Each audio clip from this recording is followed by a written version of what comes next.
अर्थमन्त्रीलाई Gyanendra psycho प्रश्न, गल्ती नभए छानबिन समिति बनाउन किन हिचकिचाहट? आर्थिक विधेयकमा कर दर हेरफेर र दस्तावेज परिवर्तन तथा सूचना चुहावटको आरोपसहितको विवाद चुलिँदै जाँदा राप्रपाका संसदीय दलका नेता ज्ञानेन्द्र साईले अर्थमन्त्री स्वर्णिम वाग्लेमाथि संसदीय छानबिन समिति गठन गर्न कडा माग गरेका छन्।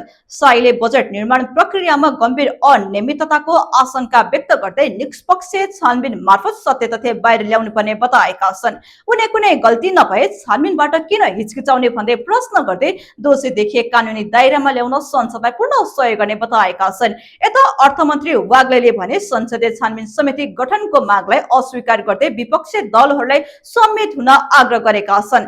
प्रतिनिधि सभा अन्तर्गतको अर्थ समितिको बैठकमा उनले जथाभावी छानबिन समिति गठन उपयुक्त नभएको टिप्पणी गर्दै संसद यति सस्तो होइन भन्ने धारणा राखेका थिए। विपक्षी दलहरूले भने कर दर हेरफेर, सूचना चुहावट र राजस्व नोक्सानीको आशंकामा संसदीय छानबिन समिति गठन तथा अर्थमन्त्रीको राजीनामा समेत माग गरिरहेका छन्।